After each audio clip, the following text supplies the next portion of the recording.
2, and 1. So there's a misalignment in the understanding of what this debate is actually about, because side government misunderstands who the particular stakeholder actually is in this debate. Let me clarify, because the info slide says it, and DPM nor PM I'll mention it in the context or in the framing of their speeches. It's not the entire educational system, right? Because that would be absurd in this debate. Like, this debate is not saying the entire educational system is ass and we should shift to ALS entirely. It's a policy on a particular stakeholder, which government doesn't nuance in this particular debate. What did Joseph say to preempt and to respond to a lot of side government's major claims? This is also the part where I'll be responding to PM and DPM. 1. PM's major claim is that the traditional school environment is exclusionary and the curriculum is bad. 1. Traditional school is not just a standardized curriculum that Gov talks about. It's common practice here in the Philippines to have those in special education to still be a part of the traditional learning environment. I had multiple classmates who were special ed when I was in grade school. I'm banking on the fact that you guys probably also had special ed classmates as well. The second thing I want to say is that government does not make their argument comparative. Because, for example, here in the Philippines, technical vocational skills, SPED Ed, are all facets of the traditional educational system by virtue of the fact that that is already mandated by the government. In other countries outside of the Philippines, that's also something of a nuance that these governments have to cater to.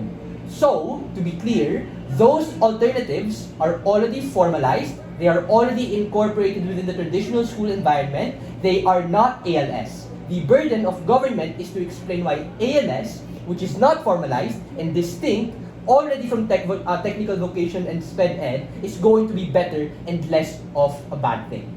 2. DPM's major extension is on finances. Panel, I think this is a wash issue in this debate because the presumption that this debate has is that prioritizing the development of either or will likely ensure that more ways of lessening the cost will be implemented, right? Like for everything that they said, Joseph also explained how there's probably going to be grants, probably scholarship opportunities. So that whole entire issue of financing is not necessarily an important issue in this debate. Thirdly, at best, side government asserts an urgency and motivation, but just because we can doesn't mean we should. On both sides, we want them to get an education, but the difference lies in it being formal or not formal. The harm, as Joseph mentioned, is that these curricula and degrees are not necessarily recognized by traditional employers. But even if we take them at their best, this is where these out-of-school youth get boxed out in clerical and menial blue-collar jobs as opposed to having a chance to be a white-collar supervisor or manager. Fourth, even if this is something proximate and brought to them, at best it's accessible, but how do they get a degree? It's really only CHED and DepEd, which are formal traditional institutions that bolster traditional schools to help them get a job. Meaning, looking at tech voc courses and the entire reason we did K-12 is to deal with these financial realities. This happens best in opposition, wherein they are incorporated earlier as opposed to separated under ALS. Sure, before my extension go. It's not like every job requirement has to have a degree. There are many jobs that don't require a degree and can be attained using this ALS system. You're right? Not every single job requires a degree.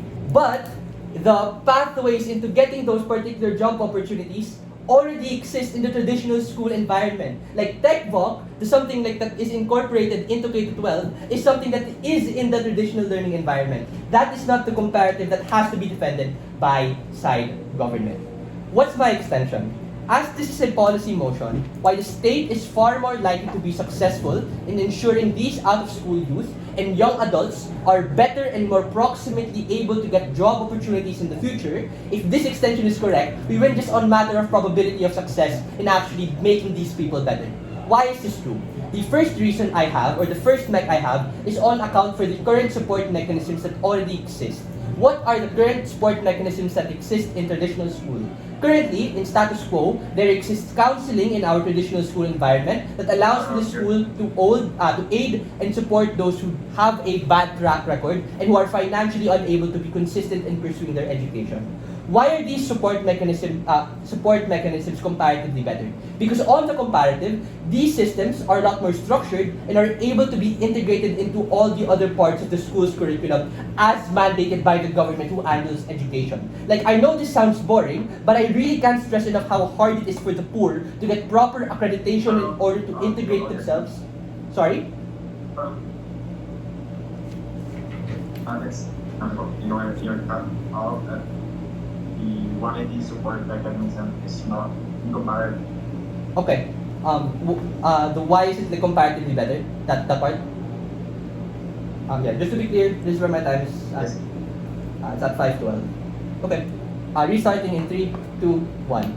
They are better because comparatively, they're just a lot more structured and able to be integrated into other parts of the school's curriculum. Like, it's boring, but it's really, really vital because the poor have to get proper accreditation in order to integrate themselves into the formalized job market. Even those jobs without a degree require those documents, and absent that, it's incredibly hard for them to actually get there. What are the impacts of this particular extension? The positive impact on our side is prioritizing traditional school, that you make the path easier for these out-of-school youth to get employed and to get a job. They have the right documents, they have the right degrees. We as the government are putting them in the best possible position to live a life. The negative impact that they have to deal with is that you ostracize and make it even harder for these people to integrate into normal society. They're likely going to have a harder time getting higher school education, or in the instance where they don't need a degree, those with a degree and those who have the technical vocational experience are likely to be a lot more prioritized. It's 6, sorry. The second reason this is true is on scalability and the circumstances that exist on our side of the house. We think ALS is a redundancy given the target placement of where these ALS spaces are likely going to be held. Let's be clear, if what government is saying is true, it probably means that the likely development of the ALS system will fall to the province because provincial states are less developed comparatively speaking, right? The problem with this particular policy is that it institutionalizes the education and wealth gap in these particular areas precisely because it is now the norm. They will never be able to compete with the educational system that exists in the mainland. Let's be clear, the provinces have incredibly intelligent individuals. But the point in which you deprioritizing, formalizing their particular education is the point in which you disincentivize the future workers of this country to contribute to actual society and to contribute to the job markets that they are a part of.